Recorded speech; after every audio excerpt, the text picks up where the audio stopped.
Hello दोस्तों। आज के इस बिजनेस की कहानी के चौथे वीडियो में मैं आपको स्वर्गीय श्री बलवंत पारिक की कहानी सुनाने जा रहा हूँ। ये कहानी आपको उनकी जर्नी के बारे में बताएगी कि कैसे उन्होंने एक पियोन के लेवल से, एक चपरासी के लेवल से 7,000 करोड़ से ज़्यादा की एक बिजनेस एम्पायर को खड़ा किया। स्वर्गीय श्री बलवंत पारिक जी का जन्म गुजरात के भावनगर के महुआ शहर में सन 1925 में हुआ था। उन्होंने अपनी पढ़ाई महुआ से पूरी करी और उसके बाद मुंबई के गवर्नमेंट लॉ कॉलेज से ग्रेजुएशन शुरू करी। बलवंत जी ने पढ़ाई को बीच में ही छोड़कर महात्मा गांधी के द्वारा शुरू करी गई क्विट इंडिया मूवमेंट में बढ़ चढ़ के हिस्सा लिया।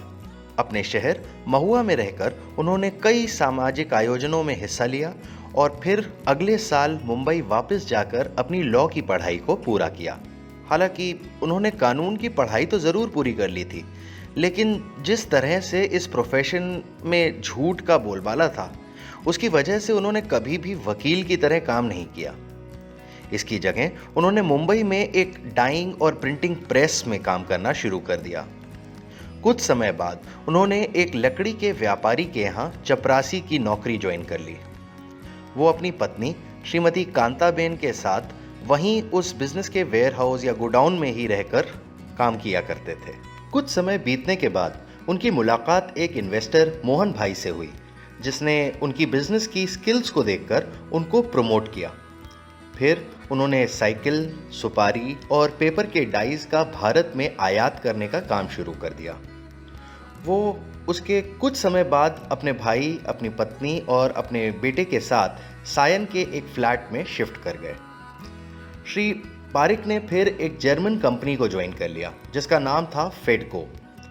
उनको फेडको के द्वारा जो भी प्रॉफिट्स होते थे उसमें 50% की पार्टनरशिप मिलने लगी। सन 1954 में जर्मन कंपनी के मैनेजिंग डायरेक्टर ने श्री पारिक को ट्रेनिंग के लिए जर्मनी बुलाया।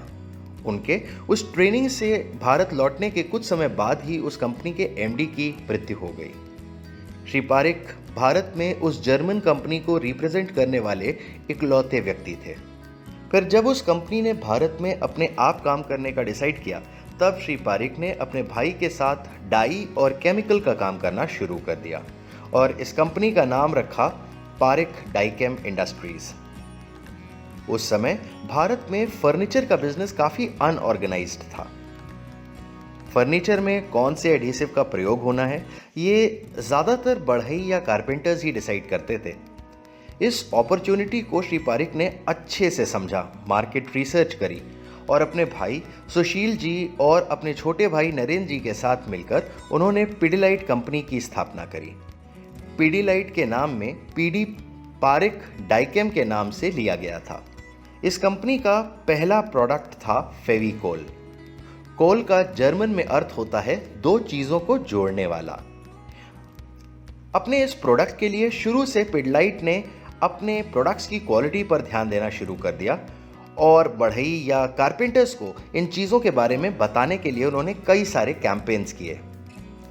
पीडीलाइट आज भी अक्सर कारपेंटर्स और उनकी फैमिलीज़ के लिए डेंटल हेल्थ चेकअप कैंप, त्योहार मनाना, उनके बच्चों की पढ़ाई के लिए स्कॉलरशिप देना, इन सब में काफ़ी आगे रहता है, जिसकी वजह से उन्हें वर्ड ऑफ माउथ पब्लिसिटी शुरू से मिल रही है। जहां बाकी सारी कंपनियां अलग अलग लोगों को टारगेट करती थीं, वहां पीडीलाइट ने एक अलग अप्रोच ली और टिम्बर स्टोर्स या हार्डवेयर स्टोर्स और रिटेलर्स की जगह उन्होंने सीधा कारपेंटर्स को फोकस में रखा। ये करने की वजह से फेविकोल का मार्केट अपने कॉम्पिटिटर्स के मुकाबले बहुत तेज़ी से बढ़ा। एक चीज़ जो फेविकोल ने कारपेंटर्स में अच्छी बना ली थी, वो थी उनका ट्रस्ट या भरोसा। फेविकोल ने एडहेसिव्स का लगभग पूरा मार्केट कैप्चर कर लिया था। फिर पीडीलाइट ने अपने कई और प्रोडक्ट्स लॉन्च किए जो आज भी फेविकोल जैसा ही मजबूत जोड़ बना रहे हैं, जैसे एम-सील, फेविक्विक, फेविस्टिक और डॉक्टर फिक्सिट। फेविकोल के एडवर्टीजमेंट की एक लाइन ऐसी आई जो आज भी हम सबको याद है, फेविकोल ऐसा जोड़ लगाए अच्छे से अच्छा ना तोड़ पाए। फेविकोल हमारी जिंदगी में कितनी जगह बोलचाल की भाषा में भी आ गया है। उसका अंदाज़ा आप इन 2-3 उदाहरणों से लगा सकते हैं। जैसे पहला उदाहरण दबंग 2 फिल्म का गाना चिपका ले सैयां फेविकोल से। दूसरा हमारे पीएम श्री नरेंद्र मोदी जी का जापान और भारत की रिलेशनशिप के दौरान एक स्टेटमेंट, ये फेविकोल से भी मजबूत जोड़ है, टूटेगा नहीं। तीसरा, पीएम श्री नरेंद्र मोदी जी ने ही लोकसभा इलेक्शन रैली में 2019 में इसका प्रयोग किया था। Corruption is the Fevicol which binds the opposition in Mahagathbandhan. तो अगर आप देखें तो फेविकोल एक इफेक्टिव एडहेसिव का पर्यायवाची बन चुका है। सन 2013 में 88 साल की उम्र में श्री बलवंत पारिक जी हमारे बीच नहीं रहे, लेकिन जाते जाते वो हमें एक बहुत अच्छा संदेश दे गए, build bonds that last a life time. हालांकि ये एक ऐड था जो एडहेसिव के बॉन्ड की बात करता है, परंतु इसको अगर हम देखें तो ये भी कहता है कि हम ऐसे रिश्ते बनाएं जो जीवन भर चलें।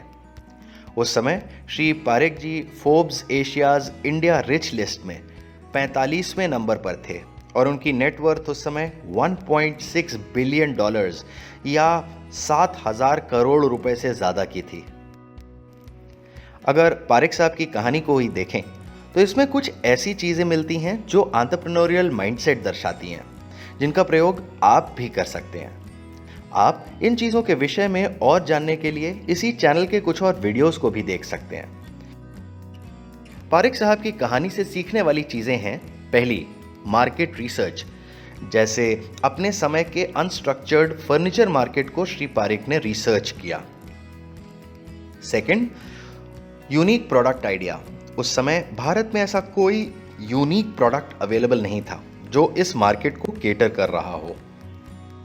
तीसरा, identifying target customer. Shri Balwant ने रिटेलर्स और टिम्बर शॉप्स की जगह सीधे कारपेंटर्स को टारगेट किया। चौथा, इफेक्टिव मार्केटिंग। जिस तरह की एडवर्टाइजिंग स्टेटमेंट्स फेविकोल ब्रांड ने दी हैं वो हम सबको आज भी ज़बानी याद है, जैसे ब्रांड रिकॉल वैल्यू बनती है। पांचवा, कस्टमर कनेक्ट। पिडिलाइट ने अपने campaigns, health checkup camps, scholarships, इन सब से रेगुलर कस्टमर कनेक्ट बना के रखा है, जिससे उसको पॉपुलैरिटी और वर्ड ऑफ माउथ पब्लिसिटी का फ़ायदा मिल रहा है। तो अगर आप एक एंटरप्रेन्योर बनना चाहते हैं या अपना बिजनेस बढ़ाना चाहते हैं तो आप भी इन चीज़ों पर ध्यान दें, ये आपको सफल बनाने में काफ़ी कारगर सिद्ध होंगी। अगर आप अपना बिजनेस शुरू करना चाह रहे हैं या अभी बिजनेस कर रहे हैं और आप अपने बिजनेस को ज़्यादा सक्सेसफुल बनाना चाहते हैं तो आप डेवलप एंड ग्रो कंपनी से इन कॉन्टैक्ट डिटेल्स पर कंसल्टिंग के लिए संपर्क कर सकते हैं। इस वीडियो को लाइक करें, शेयर करें और इस पर कमेंट्स करना ना भूलें। ऐसे और वीडियोस देखते रहने के लिए इस चैनल को सब्सक्राइब करें और सारे नोटिफिकेशंस पाते रहने के लिए बेल आइकन को भी प्रेस करें। अगले वीडियो तक के लिए नमस्ते।